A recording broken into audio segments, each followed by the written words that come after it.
The road was empty, the sun heavy on my neck, and just as I thought the day held nothing new, I saw her, barefoot, bleeding, and staring straight into my soul as if she had been waiting for me all along.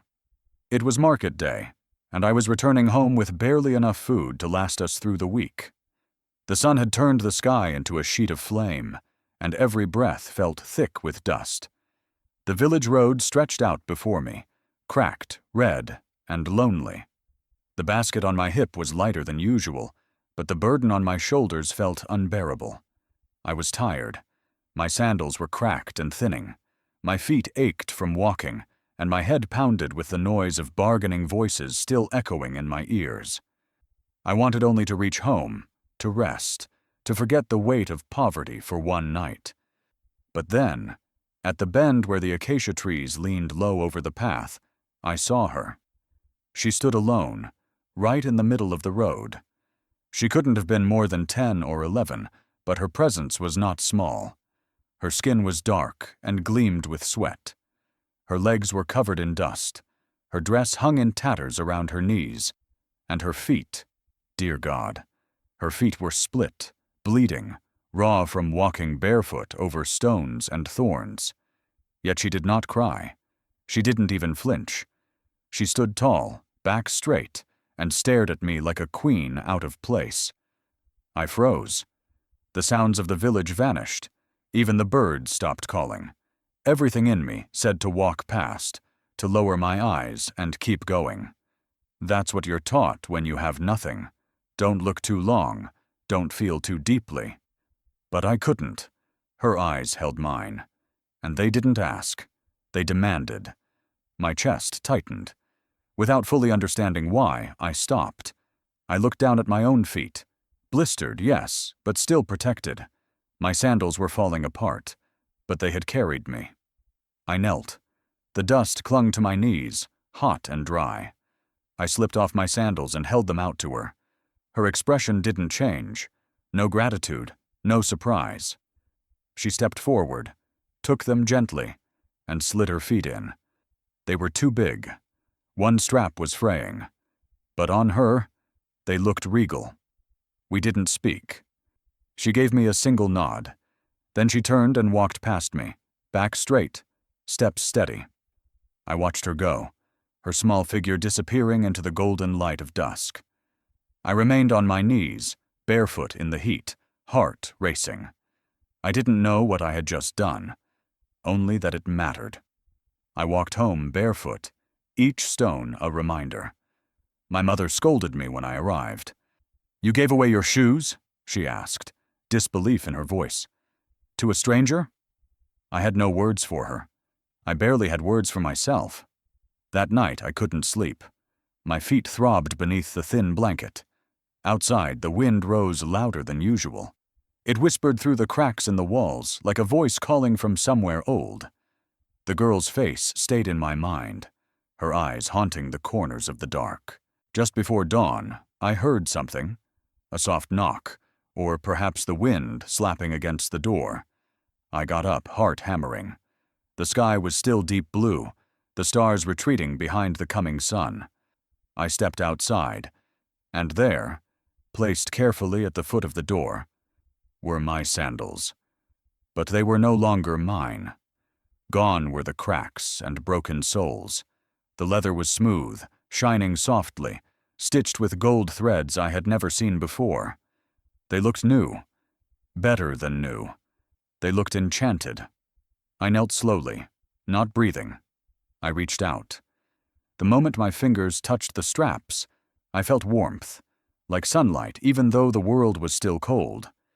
Then, from behind me, a voice, clear, soft, not quite human, whispered, "You gave without asking. Now a kingdom remembers." I turned sharply. The yard was empty. The world was silent. Only the wind moved, brushing past me like breath. But in that moment, something changed in the air. In me. I stood barefoot in the red dirt, sandals glowing in my hands, the sky just beginning to rise behind the hills. And I knew. This was not the end of anything. It was only the beginning. I took one step back toward the house and paused. In the distance, just beyond the line of trees, a figure stood. Small, still, watching me. She didn't move, but I felt her voice in my chest. You stepped into a story older than your name. Now you must follow where it leads. At first, it was just the sandals, changed, shining, warm like skin. But soon stranger things began to follow. Things no one else saw. Things that didn't belong to this world. After that morning, after the sandals returned, nothing felt normal again. I tried to fold myself back into the life I knew, sweeping the compound, cooking for my siblings, fetching water before the sun reached its harshest point. But everything I touched, everything I looked at, felt slightly off, like the fabric of the world had shifted one thread to the left. The sandals sat in the corner of the room, untouched. I hadn't dared to wear them again. But sometimes at night, they would glow faintly in the dark, just enough to keep me awake, watching from my mat with wide eyes and a racing heart. Then the gifts began.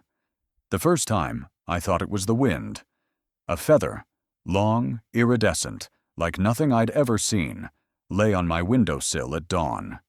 The next night, it was a stone, smooth and dark blue, humming faintly when I touched it. After that came the petals, violet, soft, glowing faintly even after I crushed one in my palm. Every time I threw them away, more would appear. No one else noticed. Not my mother, not my brothers, only me. And the dreams. She came to me in fragments, half visible in the shadows of sleep. I would see her face, half lit by stars, half hidden in fog. And she would whisper my name like a song carried by wind over water. Sometimes she stood by a gate, sometimes at the edge of a cliff, but always with those same glowing sandals on her feet. By the third night, I stopped denying what was happening. I asked Mama if she had ever heard of magic shoes, or girls who walked between places without walking at all. She stared at me, long and hard, then told me to hush my tongue and stop inviting devils into the house. But I needed answers. I went to the one place in the village no one else dared. The hut by the well, where old Mama Nayo lived. People said she was half blind and full crazy, but I knew she held stories like others held breath. She let me in without speaking, like she had been waiting. Her hut was filled with hanging herbs, strange masks, dried flowers, and smoke. I sat cross-legged on her mat. I didn't even need to speak.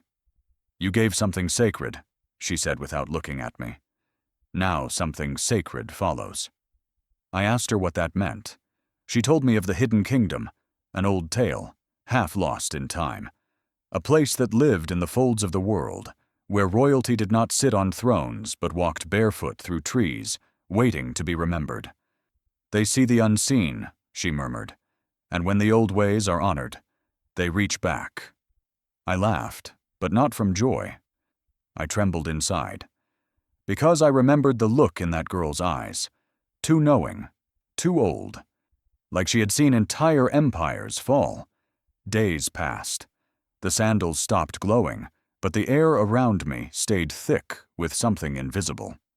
Then, one morning, I saw her again. I had gone to the edge of the village, toward the forest, to gather firewood before the sun climbed too high. The air was thick, the mist already rising from the earth like breath. And there she was, standing beneath the tree line, watching me. My hands dropped the bundle of sticks. She was barefoot, just like before, but now there was no blood, no dust. Her skin glowed faintly, like fire beneath dark glass. Her dress moved as though caught in a breeze I could not feel. She didn't speak. She only lifted one hand, once, beckoning. Then she turned and walked into the forest. I hesitated. My body screamed at me to run back, to forget.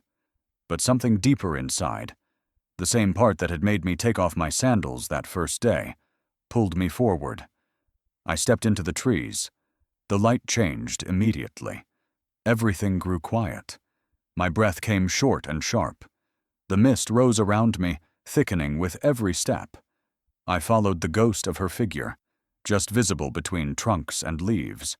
I did not know where I was going, only that I had already decided.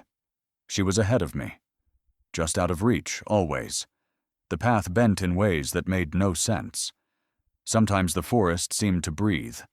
I began to feel like I was walking in circles, but somehow never returning to the same place. Birds watched me, silent. Leaves turned toward me as I passed. The deeper I went, the more the world behind me faded, until I reached a place where the trees bent backward, not from wind, but from something else, as though making way for something sacred.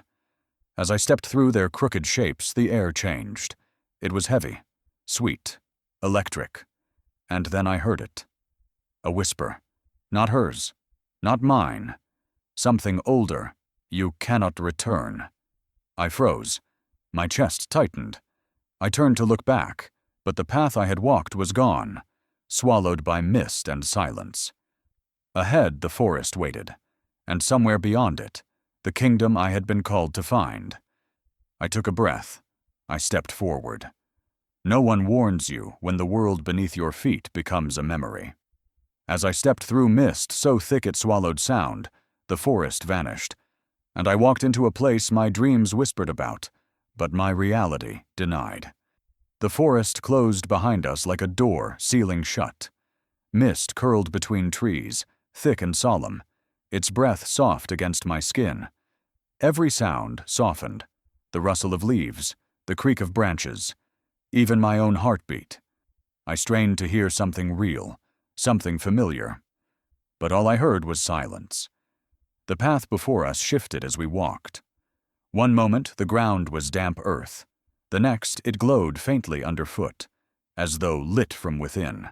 Leaves along the edges glimmered in strange hues, silver, violet, green, each one shining like a secret.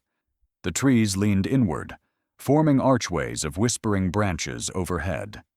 Rain did not fall, yet drops of moisture hung suspended in air, as though paused in time. My sandals, transformed and luminous, pulsed with warmth. Each step felt purposeful. I watched her, regal, composed, stride ahead through the haze, guiding me without turning. Her posture held power, and yet vulnerability. She was both guide and mystery. We reached a river where water flowed upward, climbing stones as though defying gravity. It spiraled toward the sky, droplets trailing like falling stars in reverse. I gasped, stumbling, and she reached out, just a touch, steadying me. Her fingertips brushed mine, and the current stilled. We crossed on stepping stones formed by vines and mist. Each stone hummed underfoot, resonating with the sandals' glow. Beyond the river lay a bridge, odd and enchanting. Vines wove together into a lattice of living wood, intertwined with silver threads that pulsed with light. The bridge creaked with song as we neared. The vines pulsed like strings, humming a sound that reverberated through the air and filled my chest. I walked across, each step echoing in the quiet world, the melody guiding me forward. On the other side, she stood waiting in full light. The ragged dress of the road was gone. She wore robes of soft luminescence, woven with threads that glowed in quiet gold. Her hair caught light like woven moonbeams. She lifted her chin.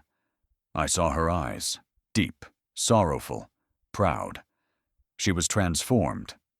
You walked the path, she said softly, her voice like wind over water. Few ever do. I swallowed hard. My throat felt raw. Why me? I asked, though my voice wavered. She smiled, but nothing about it was simple or kind. It was memory, sorrow, expectation, all in one arc of lips. She waved her hand ahead. Come, she said, leading me through a living arch of vines and stone. Pale light spilled ahead. We passed through. The mist peeled back, and sunlight flooded what lay ahead. The air changed, cool, vibrant, scented with blossoms and dew. The world exhaled. Before us stretched a valley of light. Architecture blended with nature. Towers grew from living trees, walls carved into rock blossomed with vines. Streets ran through gardens and streams, stone fountains singing. The city was alive, breathing, singing, remembering.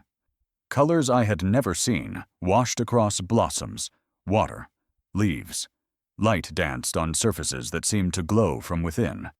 I stood at the threshold, mouth open, heart pounding. It felt both new and ancient. I reached for her hand. She squeezed back, steady, warm. "This is the hidden kingdom," she whispered. I shook my head. "It cannot be real." She turned me to face the valley. "It has always been real. It has waited." My feet felt light. My mind reeled. The world I'd known, dust roads, thatched roofs, simple burdens, seemed distant, receding like a fading memory. Here everything breathed and held purpose. She led me further. Statues of ancestors watched, their faces serene. Water-mirrored sky. Doors opened into halls where music pulsed like heartbeat. I walked past columns carved with symbols I recognized from old tales. I felt their weight.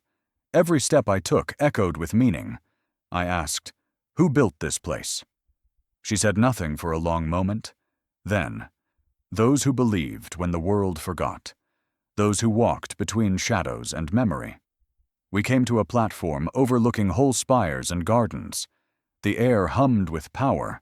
I felt beneath all that beauty, sorrow, loss, exile.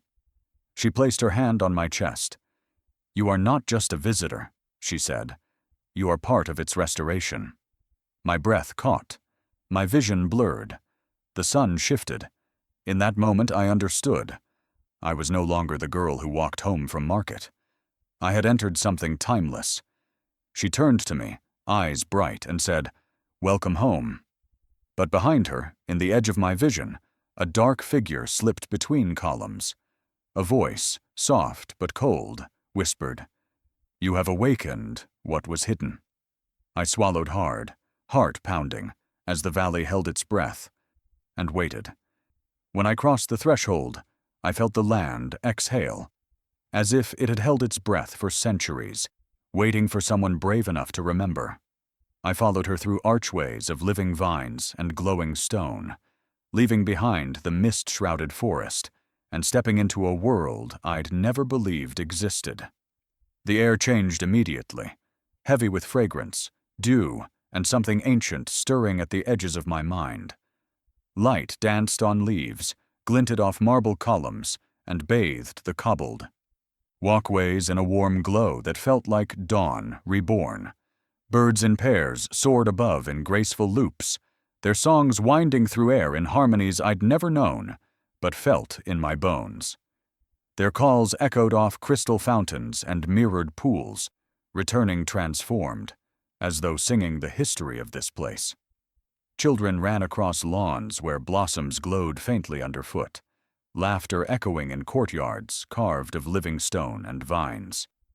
They chased one another through fountains whose waters glimmered in geometric patterns, droplets suspended like jewels in the light. As we walked, townspeople bowed gently as she passed, not in fear, in acknowledgement, heads lowered, hands pressed to hearts, expressions soft.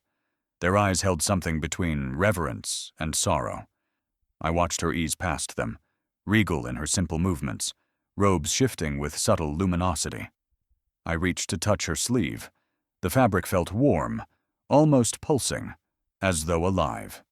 "They don't remember my name," she whispered behind me, voice carrying. "But they remember my kindness." Her words struck me as sharply as a blade. To be loved without being known, to endure through memory, alone. I glanced at her face, set with dignity, touched with pain. I understood grief in a new way. She led me across a wide plaza toward the Hall of Ancestors. The entrance was carved from pale stone, arches twisting into roots and branches, symbols etched in marble. As we stepped inside, the hall opened wide, the ceiling high overhead, supported by pillars of crystal and silver. The air thrummed with life. Portraits lined every wall, faces frozen in paint, framed by living vines. But as I moved closer, those faces shifted. Eyes blinked. Lips curved. The portraits breathed. I stopped in front of one, a middle-aged king with kind eyes I could almost recall. The leaf tendrils framing the frame quivered.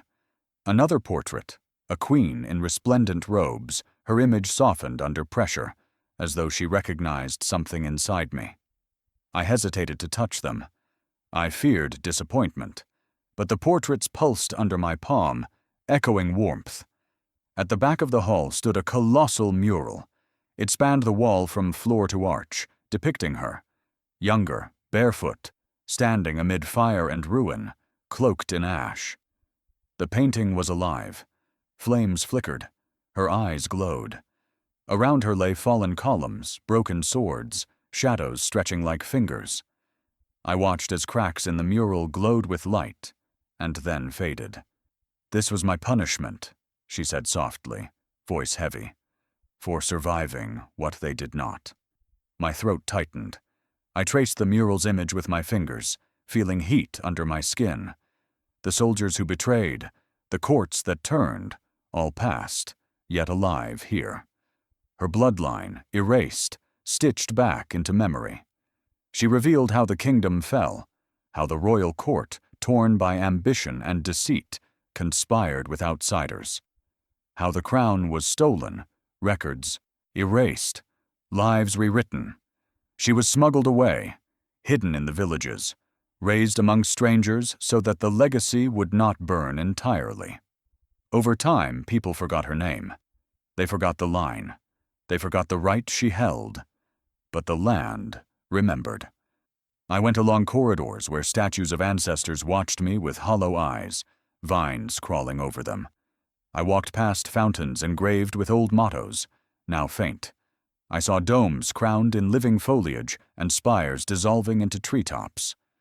The city was alive, a tapestry woven from memory, sorrow, hope. We paused before a grand podium, marble veins glowing with inner light. She reached out and placed her palm on it. The veins pulsed. The earth beneath us trembled. Symbols glowed along the walls. The city seemed to exhale, as though waking from a long dream.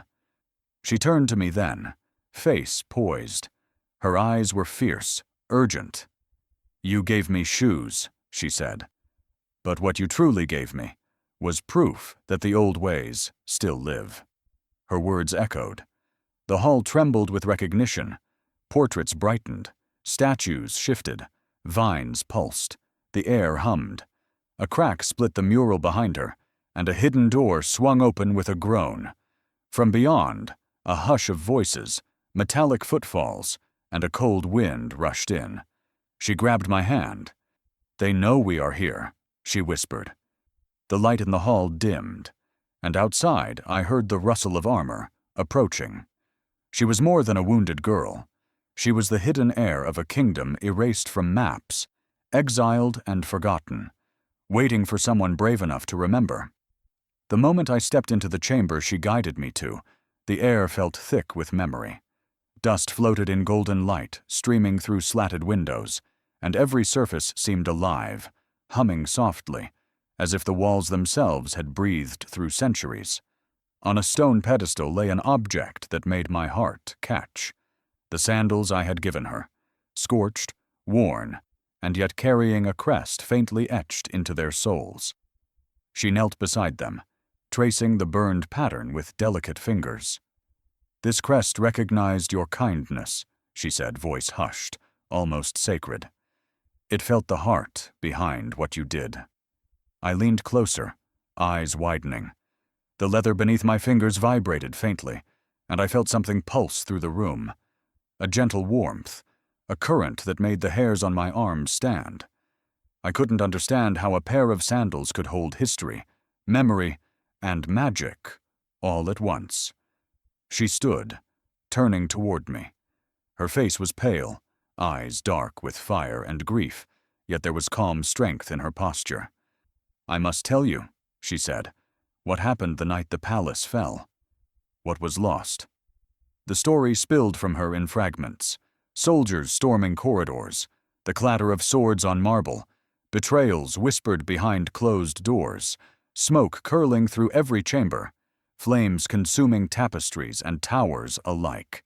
Priests and guards she trusted turned their allegiance in secret. Flames licked the walls as the royal family's screams were swallowed. The crown, stolen. Her name, erased. She had been smuggled from the palace, blindfolded and barefoot, carried by her nursemaid through secret tunnels, across forgotten villages, to hide in anonymity for her own survival. She spoke of growing up in exile, living among villagers who knew her as nothing more than a child in the dust. She was forbidden to speak her true name, forbidden to claim her birthright. And yet she survived, learning humility, courage, and the quiet power of patience. "But the land remembers," she whispered, gripping my hands. "Even when names are forgotten, it watches. And it sent you." I trembled. "Why me? I'm no one. I'm just a girl from the village," I said, my voice cracking. Her gaze pierced mine, soft yet unyielding. "Because you saw what no one else would. You gave without asking, loved without expectation. The land recognizes acts like yours. That is why you are here." The chamber seemed to lean closer, the dust sparkling in the sunlight as if holding its breath.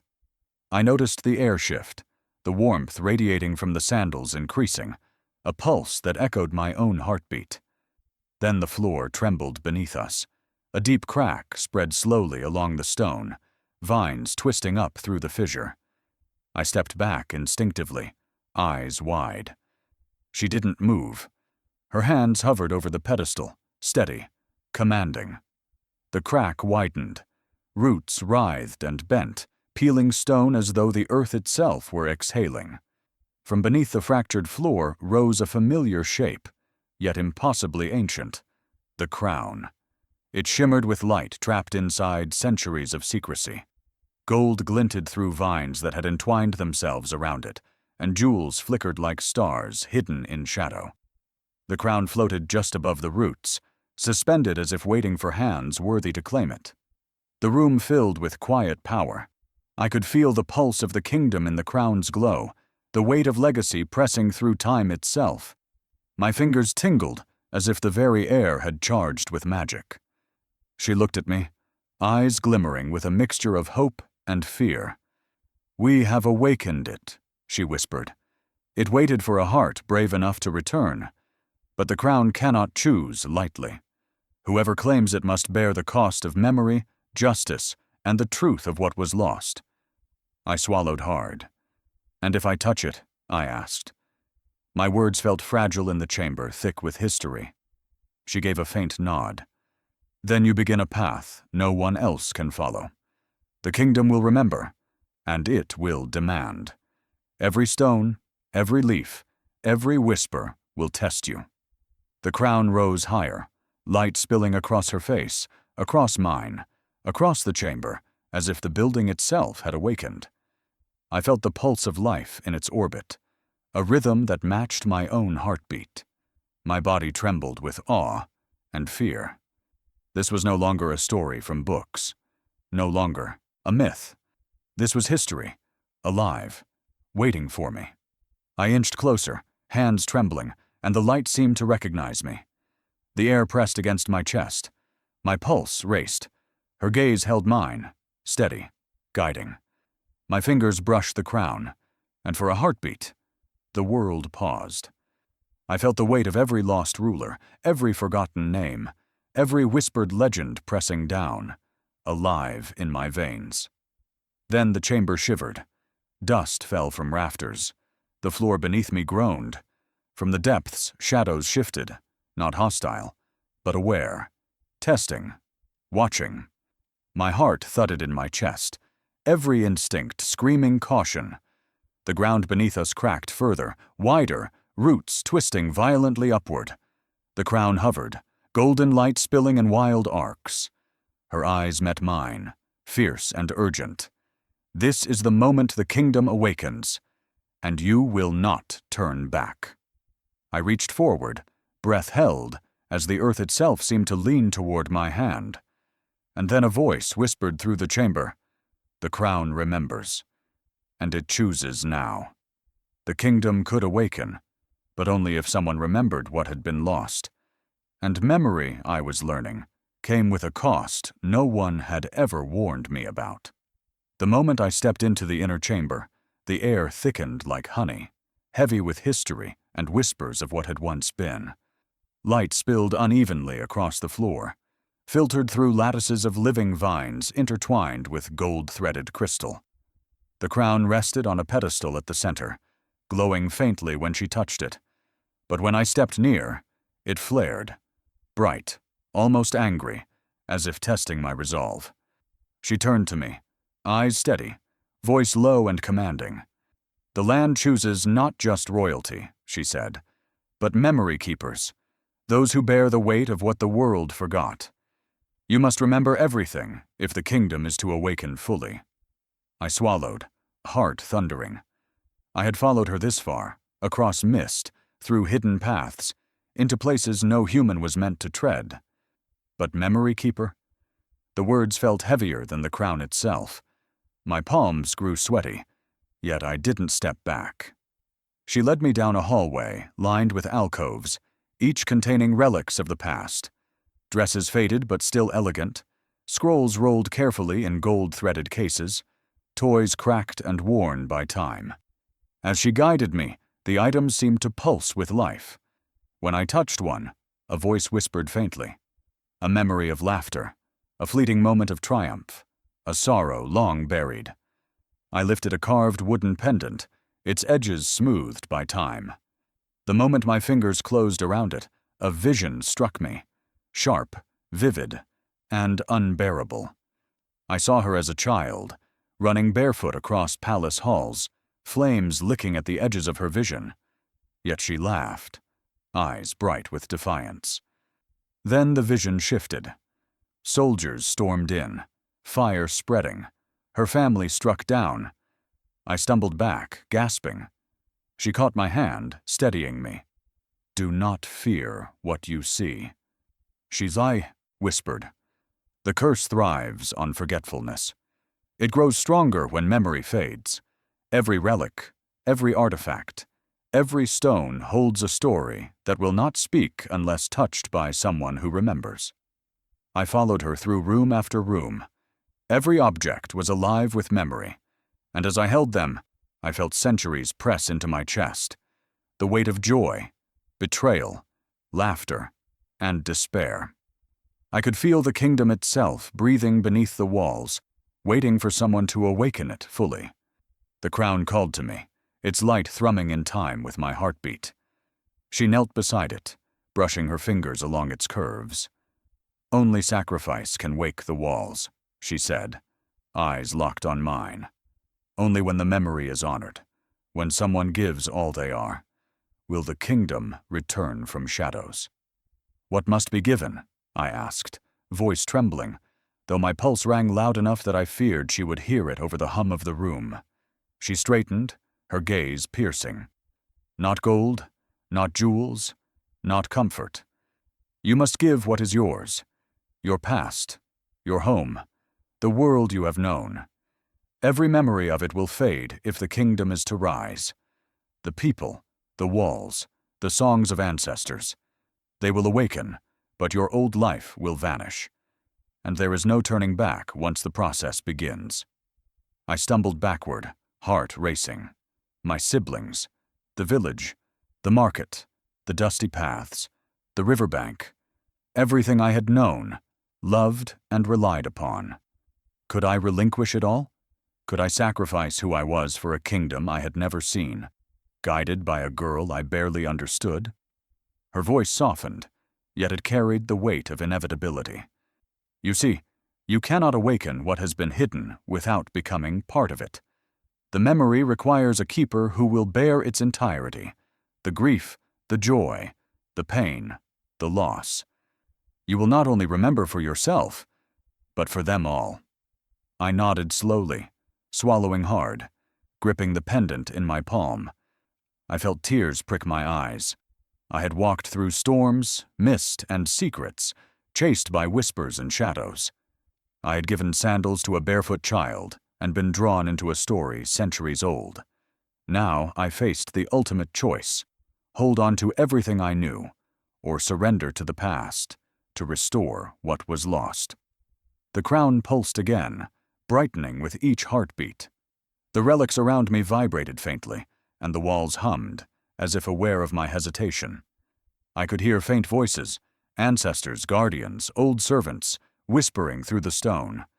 Some warned, some begged, some sang lullabies I could almost recall from dreams I had never lived.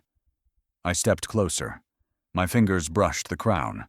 The light flared brighter than ever, and the chamber shivered. I felt the pulse of the kingdom inside me, each thrum a reminder of what had been stolen, hidden, erased. She held my gaze. Remember, once you step beyond this point, nothing will remain as it was. The village, your home, the path you walked to reach me. It will vanish. Your place will be here, in memory, in responsibility. I swallowed, fear and resolve entwined. The weight of centuries pressed against my chest, but the warmth of the crown's light also steadied me. I thought of the barefoot girl I had helped long ago, and realized she had been waiting for this moment. For me. For the memory I had kept alive without knowing it. The air thickened. Dust swirled. The relics pulsed in a rhythm with the crown, and I could almost hear a heartbeat beyond the walls. Slow, ancient, patient. I could feel the walls themselves breathing, stirring, responding to the presence of one willing to bear the cost. She looked at me, eyes fierce, voice trembling with both hope and warning. The moment you leave this room, your old life will fade. Every memory, every path, every sound you knew. Are you willing to lose it all to restore mine? I took a deep breath, hand hovering over the crown, heart hammering. The air quivered. The walls pulsed. The kingdom waited for my choice. And I knew. There was no turning back. Not everyone had forgotten. Some had waited, hidden in silence, watching, seething. The garden bloomed under a moonless sky, lush with flowers that glowed faintly in the dark, fragrant with scents that were almost unreal. And I felt eyes upon me. Constant, patient, unseen. I was not alone. The path beneath my feet was soft with moss and dew. Every step I took released tiny clouds of fragrance, and the air shimmered faintly, as if responding to the tension coiling in my chest. Niara walked beside me, staff glowing faintly, light pulsing like a heartbeat. Her expression was tense, and I could feel her nerves radiating into mine. "Do you feel it?" she whispered. I nodded. Shadows moved at the edges of my vision, slithering across the glowing foliage like liquid smoke. Each one was careful, deliberate. Each one felt alive. I shivered. My heart pounded as the hairs on my arms lifted, sensing presence that had been waiting, watching for decades. The garden itself seemed wrong. Beautiful, yet wrong. Flowers that should have been white shimmered violet. Vines curled unnaturally, forming archways and hidden passages. Trees leaned, whispering secrets through their leaves. A river ran nearby, its water silver in the absence of moonlight, reflecting shapes that were just slightly off, distorted. I stopped. A movement, subtle, fast, caught my eye. A shadow detached itself from a tree. Cloaked in vines, it glided toward me, silent except for the soft hiss of leaves brushing against each other. The shadow's face was obscured, but its presence was unmistakable. It spoke, its voice twisting my name backwards, a sound that made my stomach knot. "You don't belong here," it hissed, low and threatening. Niara stepped forward instantly, staff raised, light radiating in concentric waves across the garden. "Back!" she shouted, voice cutting through the darkness like a blade. "Da." Shadow paused, coiling, watching. "These are the others," Niara explained, lowering her voice. Former guards of the palace, transformed into keepers of silence. They abandoned their loyalty to the crown long ago, choosing the shadows over truth. They want the kingdom to remain hidden. They will stop at nothing. The shadow shifted closer. I could feel its cold presence brush my shoulder. Panic surged. My memories began to flicker. Fragments of home, the village, markets, and sunlit paths flashing in my mind like a storm of ghosts. My body tensed. I felt as if I were teetering on the edge of forgetting myself. I stumbled back. Niara gripped my arm tightly. "Hold on to who you are," she shouted. "Do not let them claim your mind." Another shadow emerged from the thickets, its vines writhing like serpents, eyes glinting faintly in the dark. Each step it took seemed to bend the air around it. The garden grew darker in its presence, flowers closing slightly, the river shivering. I felt the pulse of the kingdom trembling under this invasion. The walls, the trees, the flowers. They remembered the old pain. I tried to step forward, but the shadows moved with impossible speed, surrounding us. Niara raised her staff, channeling a warm light that hummed with power. The shadows recoiled, but not entirely. One reached out a hand toward me. The moment its fingers touched my shoulder, a jolt ran through my body. Memory surged uncontrollably. Scenes of fire, smoke, betrayal, the palace collapsing, my first steps in the hidden kingdom, all rushed at me like a flood. I stumbled, choking on images I was not prepared to face. Niara caught me, holding me upright, her eyes fierce. "Don't let go of who you are," she yelled, voice straining against the press of darkness. I tried to breathe. My hands shook. The shadow's fingers grazed the light of Niara's staff, curling back and forth, testing her, probing for weakness. The garden felt alive with their intent. Every leaf, every vine seemed to pulse in response to their presence. Then a whisper, a chorus, low and indistinct, came from the shadows. Names, commands, warnings. Ancient words carried in a tone that reverberated through the garden. They spoke of betrayal, of lost kingdoms, of exiles and kings erased from memory. I understood nothing fully, yet everything hit me in waves. The weight of centuries pressed into my chest. Niara spun, striking her staff into the ground. A beam of warm light shot upward, casting the shadows into jagged relief against the garden's glow. The others hissed and recoiled, their forms stretching and twisting unnaturally as the energy met them. I could feel the magic of the land converging in the light, the kingdom itself defending the memory that had been almost lost. The shadow that had touched my shoulder advanced again, moving faster, closer.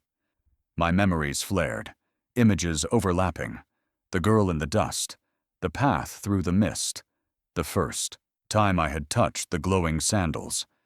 I could feel myself slipping, fading, as if I were no longer anchored in my own body. Niara shouted again, "Hold on to yourself. Remember who you are. You are the keeper." Her voice cut through the storm of memories. I gritted my teeth, planted my feet, and focused. Breath, heartbeat, the warmth of the crown, the glow of the relics, the pulse of the garden, all became my anchor. I reached deep into my memory, grasping it like a rope, holding it tight against the pull of the shadows. The shadow recoiled for a moment. Its form seemed unstable, flickering like a broken reflection. I realized then that it was testing me, probing for the cracks where fear and forgetfulness could seep in. I could not falter, could not allow myself to vanish from history. Not now. Niara's staff blazed, light spilling across every flower, every tree, every stone. The others shrieked, twisting in ways that bent the air. Their forms elongated and retracted, writhing, but could not entirely breach the circle of protection Niara held. My heart pounded, sweat streaking my face, yet I remained grounded. I felt the pulse of the kingdom beneath my feet. The soil, the roots, the trees, all vibrated in recognition. My memories, not just mine, but the kingdom's, the princesses, the lost heirs, the forgotten songs, flowed through me. I was not merely observing. I was channeling, anchoring, keeping the chain unbroken. The others paused, sensing the resolve. Their whispering voices rose in unison, echoing through the garden. Warnings, curses, broken promises. But my heartbeat, my focus, my memory, strong, unyielding, met them. Then, the shadow that had first touched my shoulder lunged again. Niara screamed, "Don't let go of who you are!" I tightened my grip on memory, but the darkness surged. Light clashed with shadow, petals scattering, air quivering. And in a heartbeat, everything went black. Silence swallowed the garden, and I could not tell which way was up. I woke in darkness, and something inside me had shifted. The world I knew had dissolved, replaced by shadows, ash, and the faint pulse of unseen power. I felt as though the air itself remembered me, held me, and waited. The ground beneath me was cold, rough, yet faintly alive, humming with a rhythm I couldn't name. I sat up and realized I was no longer in the palace, no longer in any place I had ever walked. Around me, ash drifted lazily, forming patterns in the air that seemed deliberate, like a language I almost recognized. A fire burned beside me, small, contained, yet impossibly bright. And within it, a voice called my name. It was soft at first, a whisper carried on the heat of the flames. "You," it said, stretching my name into shapes I had never heard. Then it became familiar, comforting. It was my grandmother's voice, long dead, yet unmistakably hers, rich with wisdom and warmth. "You are more than just a witness," she said. "You are part of the bloodline that binds this kingdom." My heart skipped. The fire flickered, casting her image across the ashes. Not her body, but her essence, flickering like memory made visible. Her eyes met mine across time and space, piercing, gentle, demanding attention. "You were chosen," she continued, "because you gave when it was hardest, because your hands were clean and your heart open. You are the keeper of what was almost lost." Visions flooded my mind, unbidden, unstoppable. I saw my village, dusty paths, the market where I had walked, the moment I gave my sandals to the barefoot girl. I saw the gift, glowing threads of gold and light pulsing as if aware of every choice I had made. I saw the gate to the hidden kingdom, swinging open in my memory as though inviting me in. I understood, finally, the path that had led me here. Every risk, every step, every act of kindness had been a thread in a tapestry far larger than myself. The fire pulsed in time with my heartbeat. I felt warmth spreading from my chest to my fingertips, a sensation both exhilarating and terrifying. The ashes at my feet swirled, forming letters and symbols I could not fully comprehend, yet their meaning was clear. The kingdom remembered. Its magic, dormant for centuries, had waited for someone worthy, someone like me. "You will not fail," her voice said. "Do not hesitate. Do not doubt. The bloodline is your charge, as it has been theirs before you. You are the bridge between what was lost and what must rise." I felt a surge of energy, a fire awakening inside me. My body trembled. I screamed into the flames, letting every fear, every doubt, every hesitation pour out of me. "I will not forget," my voice echoed, bouncing across the realm of ash, carried by winds that smelled of smoke and history. Visions of the crown, the relics, the princess I had followed, and Niara, her staff raised, light blazing, all collided in my mind. Every memory, every choice, every sacrifice became clear. I understood now. The kingdom's magic could not awaken without someone pure of intent, someone willing to bear the weight of centuries, someone with courage enough to stand alone against darkness. The fire flared, bright and consuming, but I did not fear it. I leaned into it, arms outstretched, letting its heat and light fill me, flow through me. It seemed to recognize my resolve. The ashes swirled faster, lifting from the ground, circling around me, tracing shapes of walls, towers, gardens, and gates. The remnants of the hidden kingdom were reforming, memory by memory, vision by vision. My grandmother's image flickered in the flames again, smiling, nodding. Remember everything. Forget nothing. You are the thread that binds past, present, and future. Her eyes gleamed, and I felt a sudden pull, like a tide beneath my chest, drawing me deeper into understanding. I felt my body lift, suspended in the glow of the fire, as though it had become both vessel and conduit for the kingdom's memory. Every act of kindness, every brave step, every choice I had made since giving the sandals pulsed through me. I realized then that the magic did not lie in the crown, the shoes, or the relics. It lay in hearts willing to remember, to act, and to sacrifice. As the flames danced, I closed my eyes and let visions pour through me. I saw Nyara, shadows recoiling, the garden alive again, trees bending in recognition. I saw the barefoot girl, the hidden princess, smiling in gratitude, her hand reaching toward mine, bridging centuries of pain and exile. The pulse of life, the weight of history, the memory of every lost soul, all converged into one radiant thread of power flowing through me. I felt myself burning from within, not in pain, but in purpose. Every memory, every lesson, every act of courage fused into strength. I could feel the kingdom responding, walls, towers, fountains, statues, all vibrating with awareness, recognition, and longing. The hidden kingdom was stirring. I opened my eyes, letting the glow of the fire illuminate the realm around me. The ash danced, forming bridges of light, paths that had been lost now visible, threads connecting past to present and present to future. I took a step forward, and the ground beneath me hummed, responding to the keeper of its memory. And then, a sudden sensation at my feet. I looked down. The sandals, the same sandals I had given the barefoot girl so long ago, now glowing with a brilliance that outshone the fire. Threads of gold spiraled along the straps, shimmering like sunlight on water. They pulsed with energy, as if aware of my presence, as if calling me to action. The kingdom had remembered. The magic had awakened, and I was its heart. When I opened my eyes fully, the sandals were on my feet again, glowing brighter than ever before.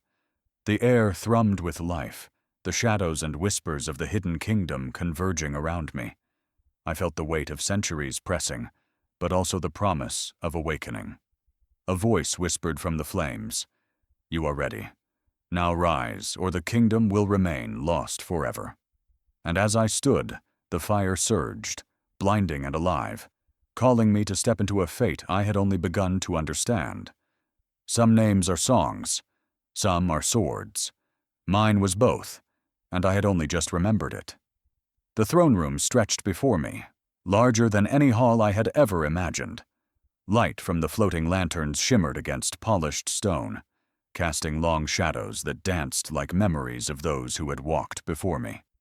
I stepped forward, sandals glowing, my heartbeat echoing in time with the rhythm of the hall. The air was thick with expectation, ancient, patient, waiting for recognition. People fell silent as I moved toward the dais. Courtiers, guards, and servants who had lingered in shadow, hidden through decades of exile and secrecy, turned to look. Their faces held shock, awe, and a cautious hope. The statues lining the walls, kings, queens, heroes, seemed to stir slightly, eyes glimmering in recognition, as if acknowledging a long-lost heir. Nyara came to my side, her staff still glowing, her expression soft, yet vigilant. She grasped my hand gently. "Do you remember who you are?" she asked, voice steady yet tender, resonating through the chamber. I swallowed hard, feeling the weight of centuries press against my chest. The memory of every step I had taken, from the dust of my village to the hidden kingdom, through shadows, fires, and whispers coalesced in my mind. And then, with clarity I had never known, I spoke. Yes, I spoke my full name aloud, a name that carried blood, legacy, and memory. Each syllable rolled through the hall, resonating against the walls, echoing in the arches, weaving into the symbols carved into the stone. The statues shifted imperceptibly, some leaning forward, some eyes flickering, as though awakened from a long dream. Ancient banners stirred with unseen wind. The kingdom itself breathed, trembling like it had exhaled for the first time in centuries. The light from my sandals pulsed in harmony with my words. Symbols along the walls shimmered, their energy flowing like a river through the hall. My name, remembered, restored connection to every relic, every painting, every corridor. The stories long forgotten, the acts of valor and kindness, the sacrifices of my ancestors, all reawakened through the echo of my voice. Nyara's eyes glistened. "Now," she said softly, "they can no longer erase you. You are seen. You are remembered." I reached the steps of the throne, the dais elevated, commanding the center of the hall. Every footfall resonated, reverberating against polished stone. Courtiers and nobles moved aside instinctively, sensing the energy pulsing through the room, the raw presence of one chosen by fate and history. I paused before the throne, hands still gripping the glow of my sandals.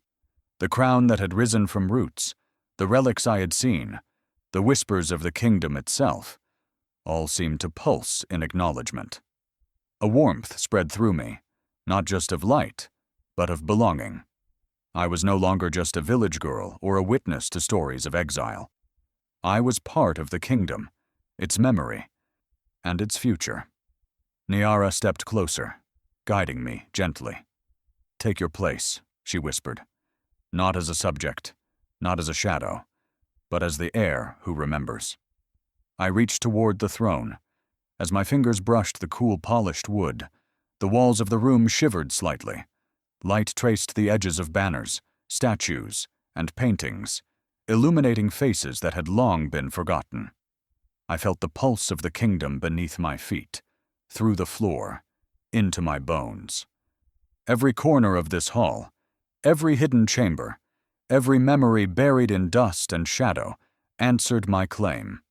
A hush settled over the room. No one moved. Even the guards straightened, sensing that history itself was unfolding in that instant. I turned my eyes across the hall, meeting gazes that were wide with recognition, awe, and something else: fear. The world beyond the kingdom might not yet know that the lost heir had returned, but within these walls, time itself acknowledged me. Nyara squeezed my hand. "Your name has weight now," she said. "It carries the stories of those who came before. Let it guide you." The statues seemed to hum, the floors thrummed, and even the banners shifted slightly, brushing against one another in response. The hall was alive with memory, awakened by the reclamation of my identity. My name had become the thread stitching centuries together, weaving the past and present into one unbroken tapestry. As I rose to my full height, a sense of power flowed through me, not violent, not threatening, but pure, radiant, and purposeful. The air was thick with energy, like the kingdom itself was holding its breath, waiting for the next movement, the next decision. Then, just as I steadied myself, a roar split the skies above the palace. The sound reverberated through the hall, shaking the windows, rattling the banners, and even making the statues tremble slightly in their pedestals. I froze. Nyara's eyes widened. "The exiled general," she whispered, voice sharp with warning. "He has returned."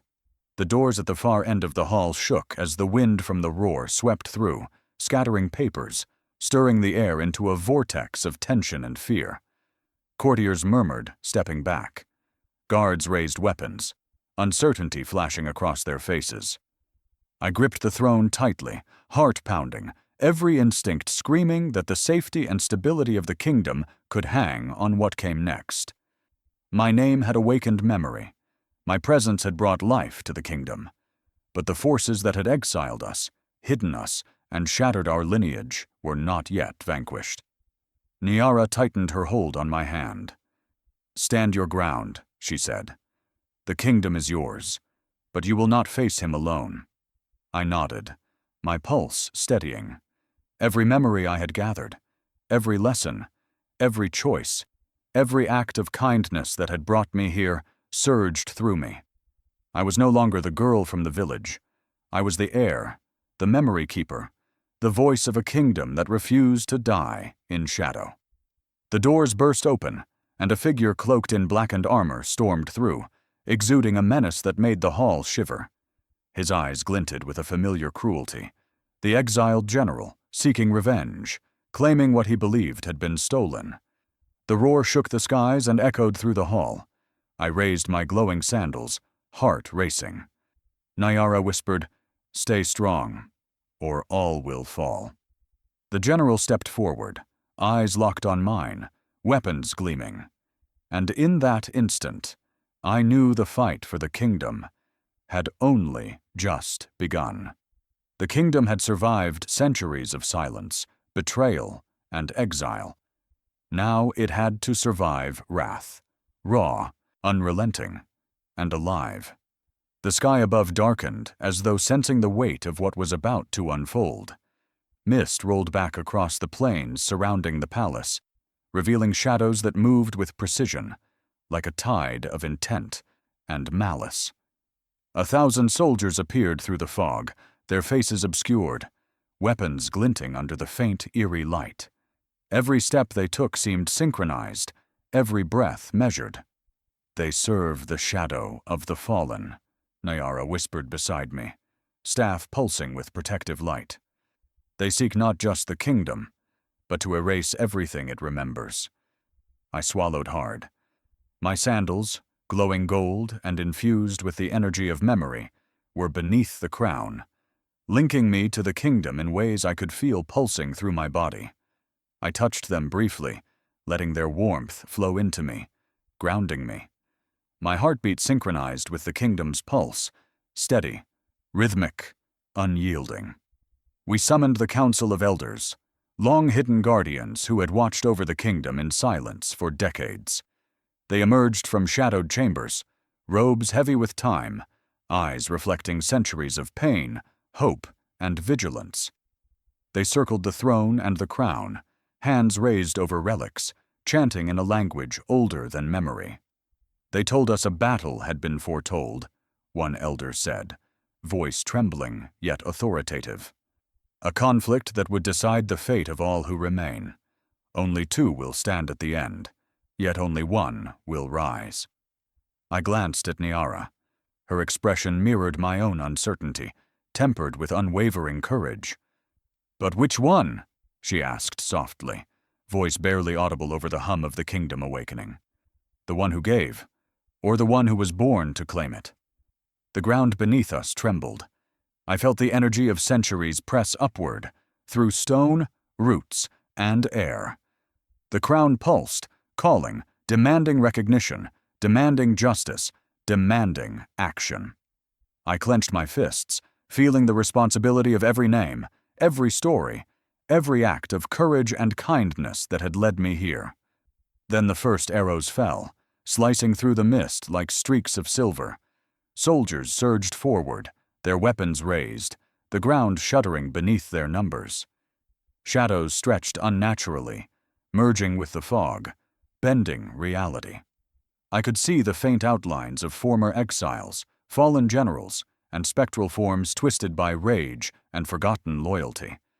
They moved with inhuman precision, their intent unmistakable. The kingdom must be silenced again. Niara stepped beside me, staff glowing brighter. "Stay close," she commanded. "The crown protects us, but not entirely. We must act." The elders began a counter-chant, their voices weaving a protective barrier around the throne and the crown. Golden threads of energy shot outward, intertwining with the glowing sandals beneath the crown, creating a lattice of power that hummed through the palace floor. The soldiers hesitated, their advance slowed by the pulse of the kingdom waking. I felt a surge within me, the kingdom's essence flowing through my veins. Every memory I had carried, from giving sandals to a barefoot girl, to walking through mist and shadow, to standing in the hidden kingdom, fused into clarity. I was not just a participant. I was the axis upon which this battle would turn. The ground split open suddenly, a jagged fissure tearing across the stone floor and stretching outward into the courtyard. Light and shadow collided along the crack, and the soldiers faltered, momentarily thrown off balance. Roots and vines erupted from the earth, as if the kingdom itself was defending its heir, binding, restraining, and testing the enemy. The first wave surged again, relentless. Metal clanged against magic, stone cracked under weight and force. The courtyard became a battlefield of light and shadow, past and present. Niara moved with precision, her staff sending arcs of energy that repelled and redirected attackers.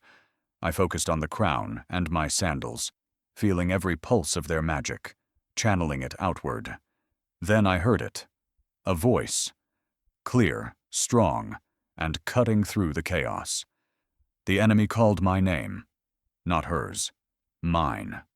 Every muscle tensed. My heartbeat echoed in my ears. The soldiers faltered for a fraction of a second, drawn to the recognition in the call.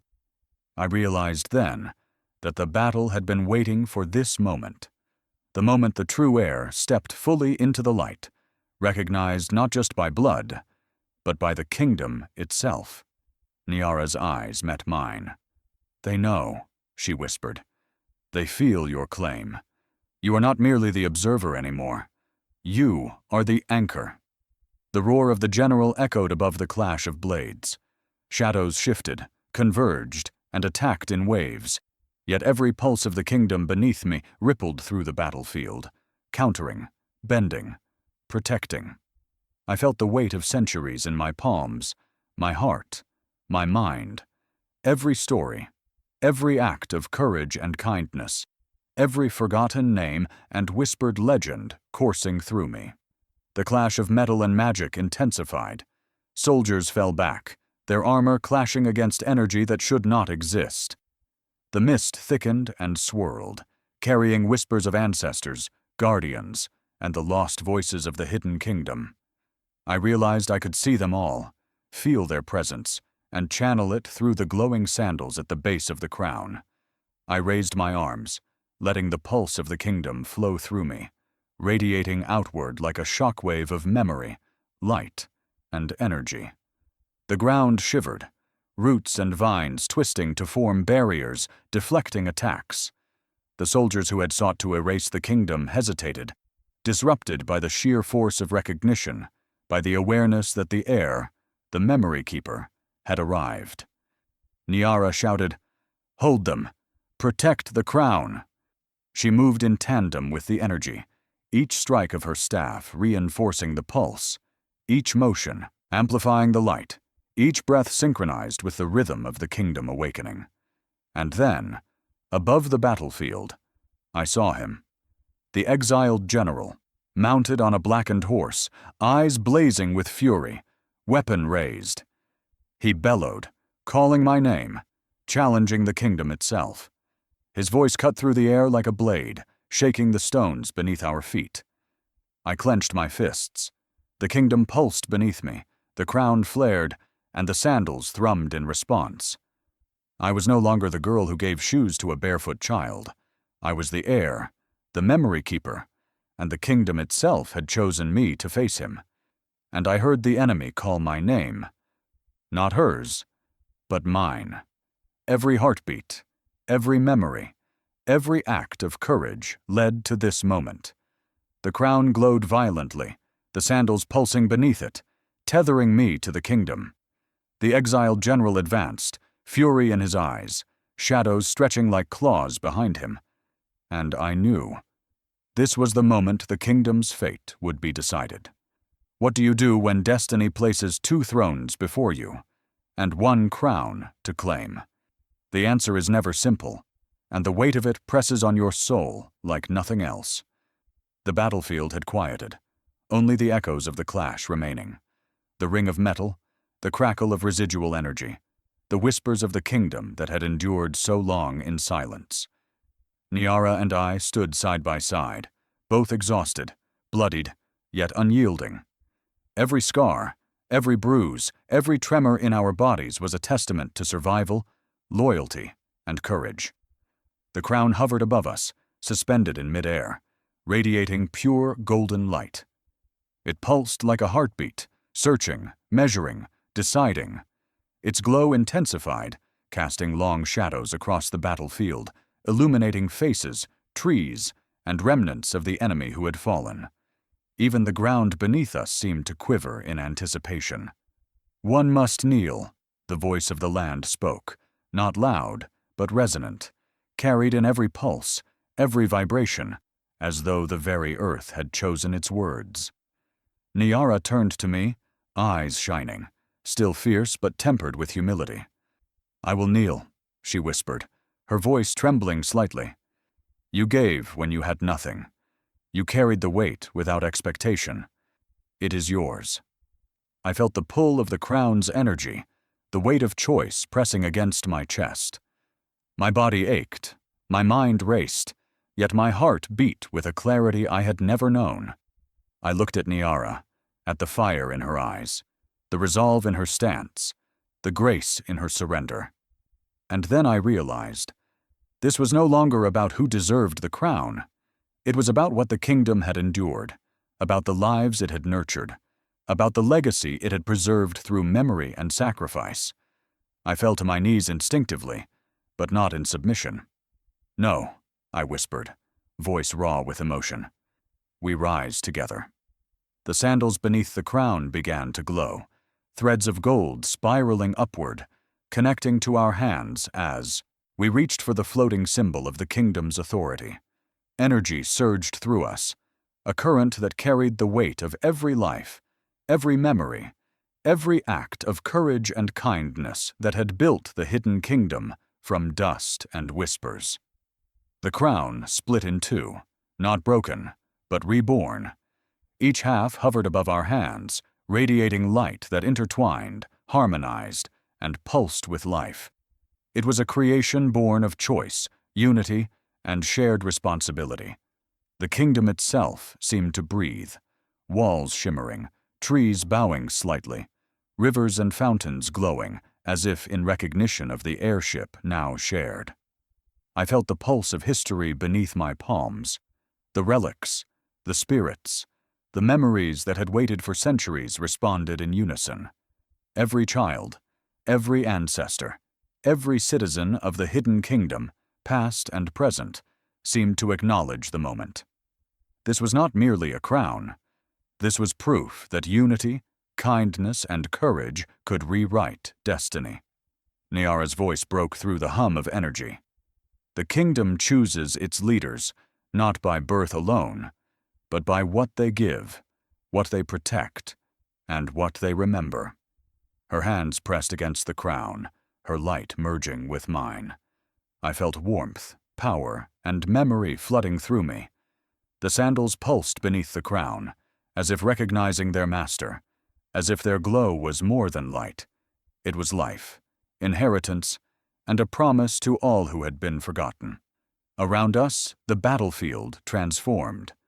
The mist cleared, revealing the hidden gardens, the arches of light, the walls and halls restored by memory. The shadows that had stalked the kingdom recoiled, their power diminished by the unity we embodied. The ground that had split now hummed with stability, as though acknowledging that balance had been restored.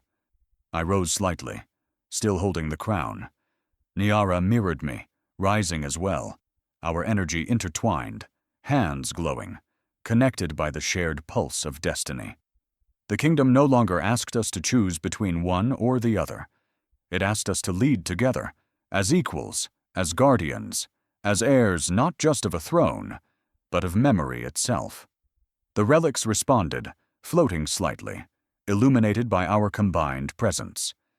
The portraits of ancestors shifted, eyes sparkling with recognition, lips moving as if to whisper approval. Statues bent slightly in acknowledgement, banners swayed with invisible wind, and even the rivers seemed to shine brighter. The energy of the crown surged, and I felt it stretch outward, touching every corner of the kingdom, even beyond the hidden walls. This was a rebirth, a reclamation of all that had been lost, hidden, or erased. And yet, the responsibility pressed on me, heavy, unyielding, and eternal. Nyara's eyes met mine, shining with tears and determination. "Together," she whispered. "This is what the kingdom has waited for." I nodded, the weight and wonder of the moment anchoring me. "Together," I echoed. The light from the crown spread through our bodies, filling every fiber, merging with our memories, our courage, our choices. The glow was warm, strong, yet gentle, a power born not of conquest, but of unity and remembrance. And then, as the energy reached its peak, the world seemed to pause. The sun broke through the clouds above, spilling golden light across the halls, gardens, and fields. The mist that had obscured our vision for so long evaporated, revealing the hidden kingdom in its full, restored glory. The walls, fountains, gardens, and streets shimmered, alive with the energy of memory and care. I realized then that the true power of the crown was not the authority it bestowed, but the connection it created, between the past and the present, between leaders and their people, between memory and legacy. We both reached out, hands touching the halves of the crown, the light merging into a single stream of radiant energy. Threads of gold intertwined, binding the kingdom to us and us to it. Every heartbeat, every breath, every memory flowed in harmony. We both reached out, and the world chose us. Light surged outward, illuminating every shadow and hidden corner. The kingdom trembled with recognition, alive with memory, alive with hope. Nyara and I stood, hands on the crown, hearts beating as one. And I knew this was only the beginning of what we were meant to protect. The barefoot girl I had given my sandals to had returned a world I never imagined possible. It began quietly, the way all miracles do, with sunlight brushing against the palace walls, and the gentle hum of life returning to forgotten corners. The kingdom had healed. Peace returned slowly but surely, flowing through streets, gardens, and fountains like a river of gold. Every tree, every flower, every cobblestone seemed to pulse with recognition. The people remembered, not just the history written in stone, but the kindness, courage, and grace that had led them back to life. Our ancestors' legacies no longer lingered in shadow. They thrived in light. Nyara and I walked through the palace halls together, our hands brushing against walls still warm from the morning sun. She moved with purpose, her staff a beacon of guidance, yet her smile was gentle, knowing. The kingdom recognized us, not as rulers in title alone, but as symbols of unity, resilience, and memory. Two queens, born of different paths, now intertwined in responsibility and care. Our village, once distant and humble, was welcomed into the palace for the first time. I watched as children ran through the courtyards, faces lit with wonder. They pointed to the sandals displayed in a glass case, now the kingdom's most sacred relic. Each thread of gold shimmered, recalling the moment when an act of kindness transformed, not just a life, but an entire world. I knelt beside the display, tracing the glow with my fingers, remembering the day I had removed my own sandals and offered them without expectation. The memory brought warmth to my chest, a reminder that even small acts could ripple through eternity. Nyara stood beside me, her eyes reflecting the same pride and awe. "It began with a single gift," she whispered, voice carrying softly through the hall. "And it became the heartbeat of this kingdom. Everywhere I looked, I saw the echoes of our journey. The children played among gardens once silent, Fountains danced, corridors shimmered with the light of hope restored. Elders who had once remained hidden now walked openly, sharing stories, songs, and laughter with a generation that had only known fear and shadow. The kingdom's pulse was alive, vibrant, unbroken. I walked through the throne room, my hand brushing the crown, now split and reborn. The light from the sandals connected to it, a continuous flow of energy that reminded us of our shared responsibilities. Niara followed, placing her hand over mine in silent affirmation.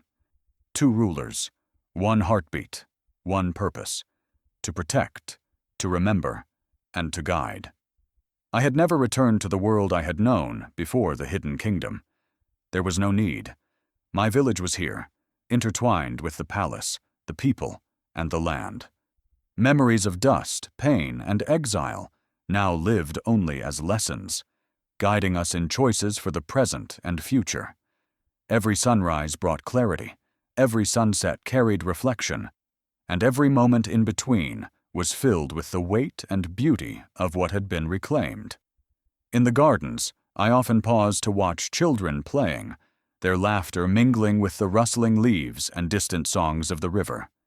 I remembered my first encounter with her, the barefoot girl, her feet torn by dust, yet her eyes burning with a quiet strength I had never understood at the time. That strength had guided me, tested me, and ultimately reshaped the kingdom itself. Niara and I often spoke quietly in those moments, reflecting on the journey we had shared. The battles, the shadows, the fire, the whispers of the ancestors. All of it had led us to this living, breathing kingdom. "Do you think they remember everything?" I asked her one morning, as the sunlight danced across the marble floors. "They remember what matters," she replied, eyes soft with wisdom. "The courage, the kindness, the choices that brought them here. That is enough." I nodded, understanding. The kingdom was no longer just land, walls, or relics. It was memory made flesh, courage embodied, hope tangible. And it thrived because we had acted, because we had chosen to believe in what could be, rather than dwell in what had been. The sandals remained in their place, a constant reminder of the journey that had begun with dust and ended with light. Every visitor, young or old, paused to see them, often unaware of their full significance. Yet I knew, and Niara knew, and the kingdom itself knew, the magic of that single act, of giving without expectation, had shaped every moment since. In every sunrise, I saw the moment that had changed everything, a girl, barefoot, standing in dust. And in every sunset, I saw the journey that had followed, courage, sacrifice, shadow, and light. Every decision, every struggle, every victory traced back to that first act of generosity, reminding me that destiny is not simply given. It is nurtured, shaped, and honored. Niara and I ruled together, not as separate entities, but as one. Our voices carried different tones, yet shared the same rhythm, the same purpose. The people saw it, felt it, and believed it. Our partnership, born from challenge and tempered in trial, became the model of governance, compassion, and justice for the restored kingdom. I often walked the halls alone, reflecting on the past, but always feeling the presence of the barefoot girl, the spirit of kindness that had sparked everything. Though she had vanished into the mists and mysteries of the hidden kingdom, her legacy was tangible, alive in every corner, every laugh, every memory awakened. And in the quiet moments when the sun set and the palace was bathed in golden light, I whispered to the winds, the gardens, the rivers, and the stones. A thank you, a recognition, a promise to protect what had been given, what had been entrusted to me. The kingdom had been reborn, not through conquest or title, but through memory, grace, and the courage to give when it was hardest. It was alive, vibrant, unbroken, and eternal in its purpose. I gave her my shoes, but she gave me back my destiny. The kingdom breathed around me, alive with memory and light. Every corner pulsed with gratitude. Every path reflected courage. Nyara smiled beside me, hands intertwined, hearts aligned. And I knew this was only the beginning of a legacy we would protect forever. If this story touched your heart, show your support by liking and sharing. Every click helps the magic reach more people. Comment below. Have you ever given without expecting anything in return? We want to hear your story. Subscribe and turn on notifications so you never miss the next journey into mystery, courage, and hidden kingdoms. Your next adventure awaits, and it begins the moment you stay with us until the very end.